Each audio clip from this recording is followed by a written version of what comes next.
my friends! Welcome to the 7th installment of a new special edition series of my long-running Fish Fry podcast series called Makers Today, where we highlight the movers and shakers in the maker space. In this month's episode, my guest is Dr. Goff Liu. Dr. Goff Liu and I chat about the motivation to create the product review section of his website called Dr. Goff's Review Challenge, and what sets his reviews apart from other technology and component reviews out there today. We also discuss his role as a top member of the Element 14 community, the details of his blog post about a crude inverter design, and how a gift of a car battery when he was a child inspired him to experiment with electronic design. Hi, Goff. Thank you so much for joining me. Oh, my pleasure. Okay, so you have quite an extensive career in a relatively short amount of time. So, Goff, can you tell my audience a bit about your background and how you got involved in electronic engineering? Amelia, you definitely flatter me there. I still think of myself as a hobbyist, actually. It's kind of interesting. Perhaps someone who takes their hobby a little bit too seriously sometimes, but definitely still a hobbyist. But I think I knew I was going to be involved in electronics in some way, even from a very young age. One of my earliest memories was literally smashing open one of those old incandescent filament light globes, cutting my fingers on it, and getting a little bit of discipline from my parents, and then promptly going and grabbing an energy-saving light globe and smashing that open too, because I was convinced there was some magic inside. But, you know, even from primary school, I was fortunate enough to have teachers that would bring in batteries, motors, and that kind of thing into the classroom. Nobody else seemed to want to play with it, so I just grabbed it with both hands and just took it home and had good fun with it. By high school, I was fortunate enough to have a little bit of pocket money, and we had local electronic shops like Dick Smith Electronics around here, and they're no longer anymore, sadly, but they had a Funway to Electronics series. They had electronic kits, and I would just spend my money on those, and that really honed my interest as well as my abilities in the area to do things like soldering, troubleshooting. And then I had an electronics teacher in high school, and we were one of the few high schools in the area offering electronics as a vocation. And so I was allowed to raid their parts cupboard for anything I needed and hand draw, etch PCBs, and use a CNC milling machine as well to make PCBs. So I think all of those experiences were really formative in building my passion for electronics, engineering, and making in general, and gave me some confidence to start venturing out and trying things on my own. And so in university, I began studying a degree in electrical engineering, and later on, I switched to photovoltaics and solar energy engineering, did a short summer scholarship in surveying and spatial information systems, and then a PhD in civil and environmental engineering in water research. And now I'm a postdoctoral fellow in biomedical engineering. So I'm really a very interdisciplinary engineering person, and it's been great to just broaden those horizons because real life problems can come from anywhere, and you really need skills from all areas of engineering to really tackle them. I think you're right. Now, Goff, you have a very interesting area of your site called Goff's Review Challenge. So tell me about the motivation to create these reviews, and what are the rules that govern your reviews? That's a very interesting corner of the site. How it started was really simply a few friends who aren't very electronics or tech savvy. They were interested in buying relatively cheap import electronics, and they didn't know what was good and what wasn't. And I mean, that's definitely a big challenge nowadays with counterfeit goods as well. And so they really wanted someone to give their expert opinion about these things, and they didn't mind it being shared online. So very often I'd get a tap on the shoulder and they'd say, hey, I'm happy to buy this and send it to you. Why don't you take it apart and see what's inside? And so that started to grow because once I started posting a few of these reviews, originally beginning with power banks, companies started to approach me and ask me, hey, you know, we've got this new product out. How would you like to feature it on your site? And so because of that, and because of a few early misunderstandings, shall we say, about how reviews are to be conducted, I felt that it was important just to put up that page so that readers know how these reviews are being conducted and what to expect in terms of integrity, as well as that manufacturers who contact me also know what to expect in terms of their ability to control or affect the outcome. And I guess, this is also tying in with a key aspect with reviews online nowadays. It's actually a lot of reviews are very shallow. They can be very short reviews that don't really give very much detail, or they are reviews that are, just parroting what's on the back of the box or a press release. And you just don't know what it's really going to be like. It's hard to know what you can trust and what you can't. So I try to deviate a little bit from the average review and actually put in some effort to create more comprehensive, more detailed reviews that really give that owner experience, as well as a little bit of an insight into what's inside the product, as well as appeal to the technical people who might really want to know a little bit more about what's inside. Absolutely.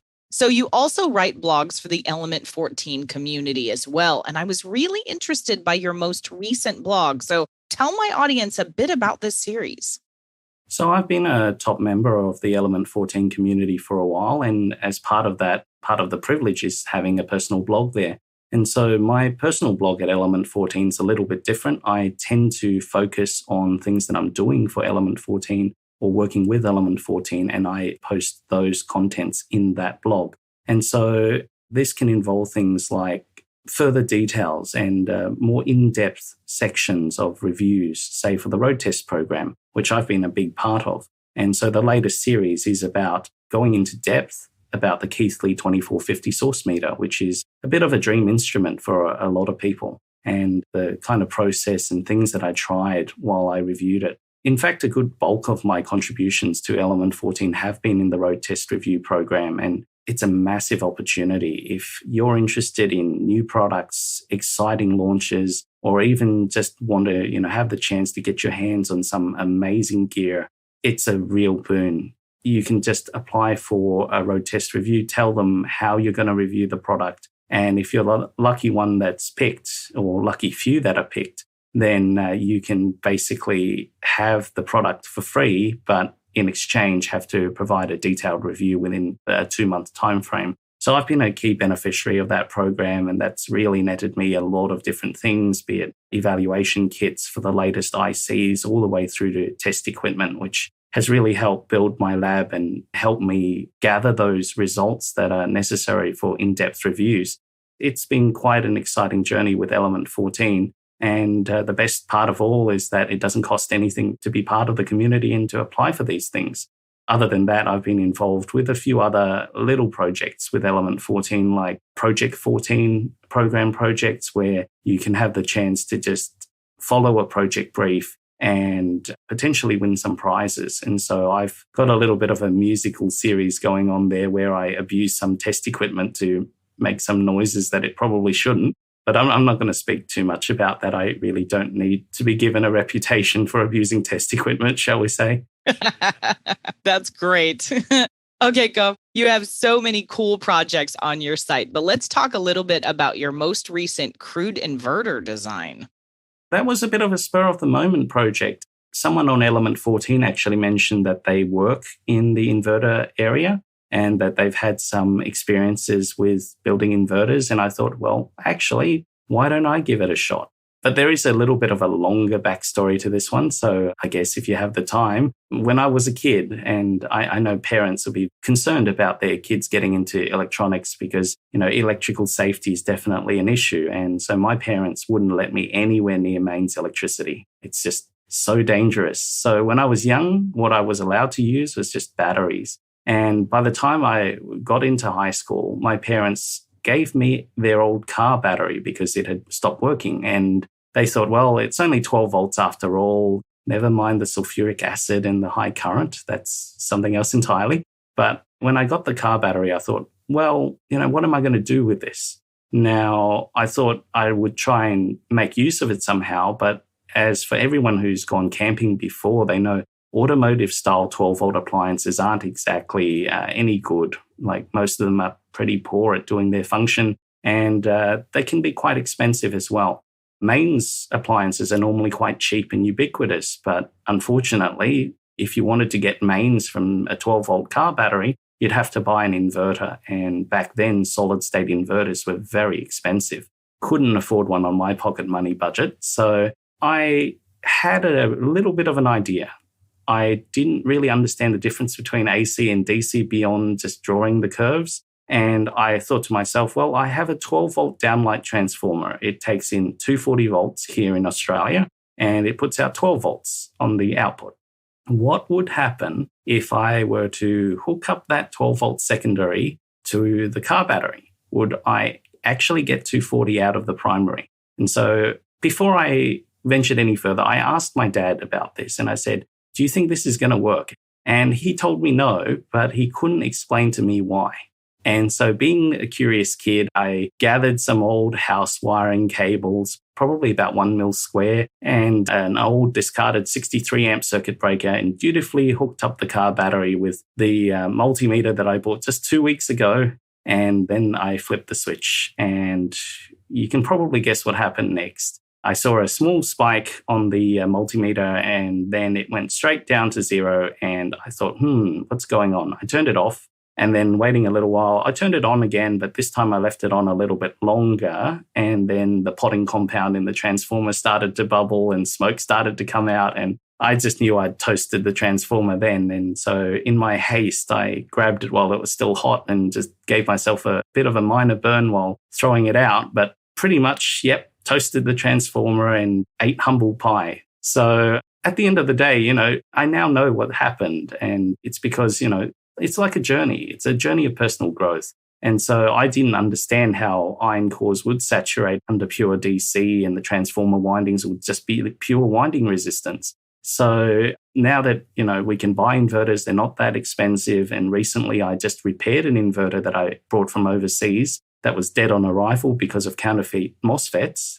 I kind of gained an appreciation for how inverters are designed. And then I also understood that most current electronic devices, they use switch mode power converters, which means that they're not really sensitive to their input in terms of voltage, in terms of frequency, because the first thing they do is they just take the input and convert it straight to DC. So knowing this, I decided, well, why don't I just build the crudest inverter that I can think of that's going to create a voltage somewhere in the range of 100 to 240 volts where most switch mode appliances can function at a frequency of about 50 hertz, and perhaps this would work well enough. And sure enough, it did. I literally built an H-bridge out of scrap MOSFETs that I had left over from a MOSFET testing round, and a DigiSpark, which is a small tiny 85 board, I believe it is. And I tested it for efficiency using all the brilliant test equipment I have thanks to the road test program. And it turned out to be more efficient at low loads, below 20 watts, compared to conventional commercial inverters. So now I can power my 12-watt LED bedside light from my car batteries, which are charged by solar during the day. It's absolutely brilliant to be able to get your hands on even just some scrap parts and just build something useful out of it and get some use. I love that. And that is a great story. Okay, so out of all of the things you have created, torn down, reviewed, or otherwise over the years, has there been a project that was your favorite? It's quite hard to say, actually. I tear down many things, either for review or even for repair. And I find that tearing things down is a great process because it gives us a lot of information about how something is going to perform. And we can learn a little bit about how it's been designed. And so, to be honest, I really don't have a favorite as such. I think everything has their own little elegance, even though you might not be able to appreciate it at first glance. So I guess it's the whole point that even things like PCB design and circuit design, there is an art to it. And sometimes if you don't understand it, it might take a little bit of time and you can revisit it later on and then find that there is something that you missed, like a genius way of saving a few components or a great way to lay out a PCB to minimize the number of wires or to make it a lower cost 2-layer board instead of a 4-layer board. Sometimes, you can see much older designs that have elegant swooping lines, which were hand laid out with tape, or they might be straight as an arrow, turning at 90 degrees. Everything has its own kind of elegance. And so I've seen some Easter eggs where some people have literally put song lyrics on a PCB, and I thought that was pretty nifty.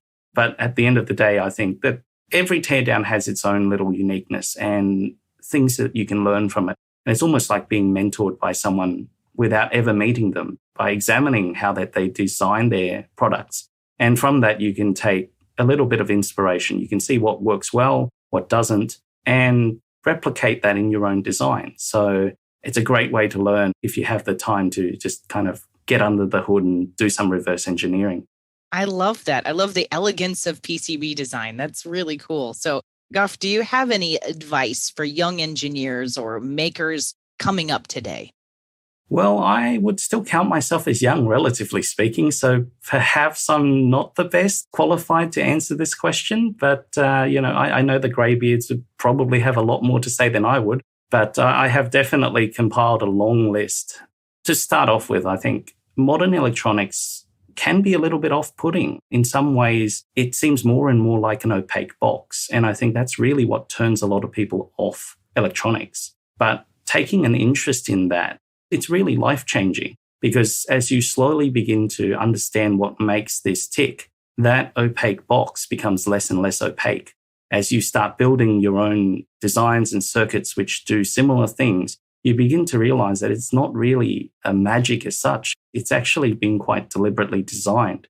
And once you understand how that's done and you can do it yourself, then you become empowered to create. And I think it's a brilliant journey and it's very rewarding. So I would advise, for people who might be sitting on the fence, it's a great hobby to get into.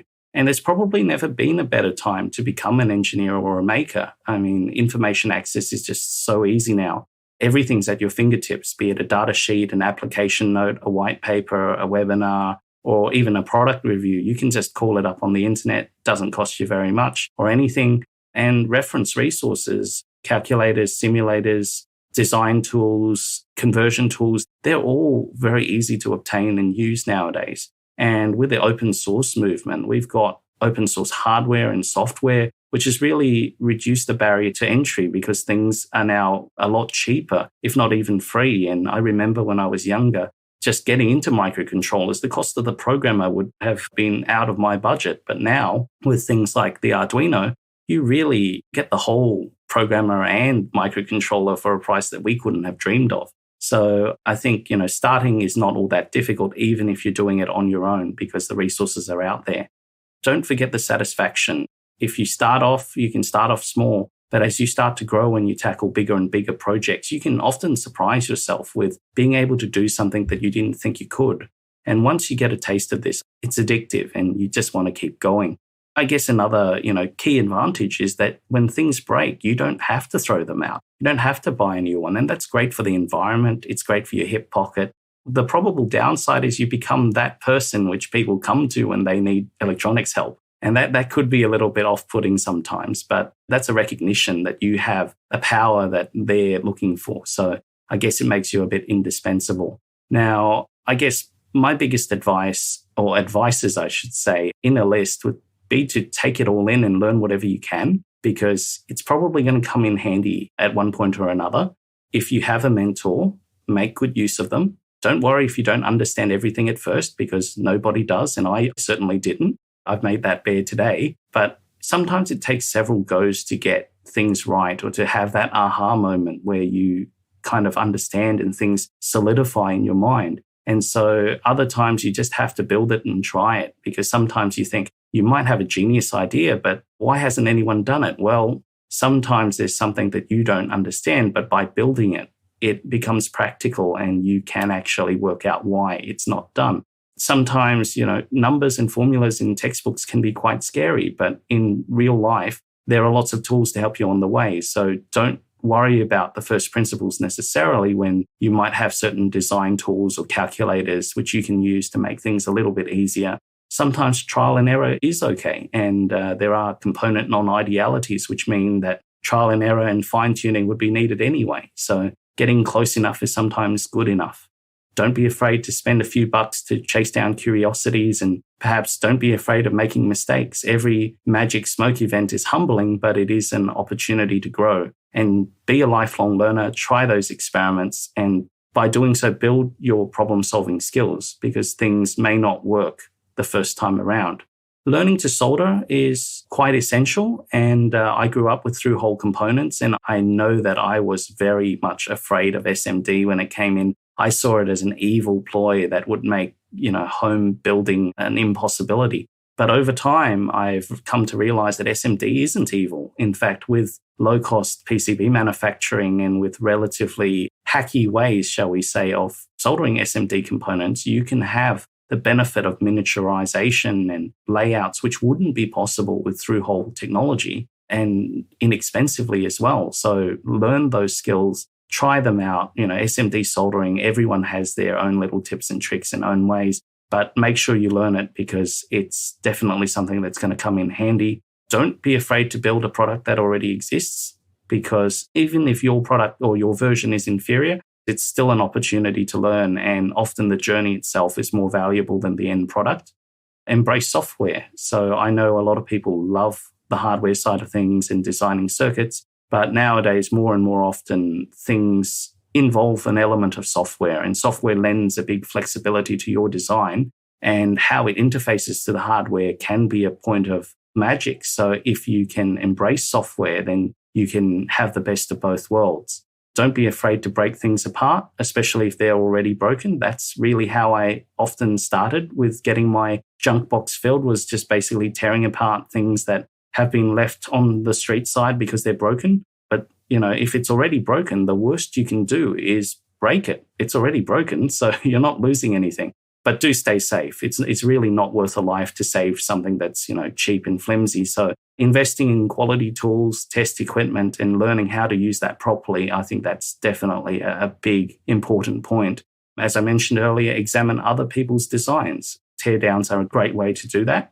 Don't forget to document your own work and share it with others if you can. That way, if you forget what you did earlier, there's always something to go back to, and you can help others along with their journey as well. And that way, everyone can benefit. And I guess, it's in the community spirit. And of course, last but not least, don't forget to have fun and don't give up.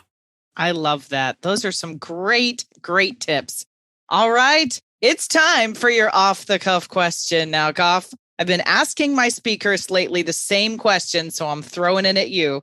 A lot of times we can't get our favorite foods right now because of lockdown. So if you could have one meal right now, it doesn't matter if it's on the other side of Australia, you need a passport to get there, the restaurant is closed, what would you have? That's a difficult question. I mean, I haven't been to a restaurant in so long. I'm going to have to think hard about this one, but I think Korean fried chicken probably ranks pretty high up on that list. That's a good choice. I'd have to say, sometimes it's not so much the meal, but it's the people you have that meal with. So, looking forward to getting back with my friends, perhaps once this COVID lockdown is over here in Sydney. It's just been quite tough for all of us, but I'm sure, there will be light at the end of the tunnel eventually. Eventually, and I think there's some Korean chicken on your menu. I'm sure of it. I've already let my friends know, just pencil in that date. I love it. Awesome. Well, it was a pleasure speaking with you, Goff. Thank you so much for joining me. And thanks for having me, Amelia. It's been a great experience and a great opportunity. And of course, if you're interested in connecting with me, you can definitely find me on my website at goffluey.com or on Element 14. See you around. So if you'd like even more information about Dr. Goff Liu, I've included a couple links below the player on this week's Fish Fryin' page on eejournal.com. Are you a maker? Well, tell me your story. I am looking for guests for this show. If you would like to join me in a future episode of Makers Today, please send me an email at Amelia, that's AMELIA, at eejournal.com. Or you can always reach me on LinkedIn as well. Hey, have you checked out EE Journal on social media yet? Well, you should. You can find us at facebook.com/EE Journal. If you're into Twitter, you can monitor our tweets at EE Journal TFM. And don't forget, if you want to follow my personal Twitter account, check out Amelia D 1978. And hey, if LinkedIn is more your thing, Sure, I dig it. You can follow me or us on LinkedIn as well. And we have a YouTube channel, youtube.com/EEJournal. Folks, it is chock full of all kinds of techie videos, including our very popular Chalk Talk webcast series hosted by yours truly. And you can subscribe to our EE Journal YouTube channel as well. Also, by clicking the links below the player on this week's Fish Fryin' page, you can subscribe to this here podcast through Spotify, Podbean, or Apple Podcasts. And remember, if you'd like to further support this podcast, please leave me a review on that podcasting platform of your choice. It really does help. Thank you, everyone, for tuning in. If you know of any cool new technology or heck you just want to chat, shoot me a line at amelia@eejournal.com or post a comment on our forums on EE Journal. For December 15th, 2021, I'm Amelia Dalton, and you've been fried.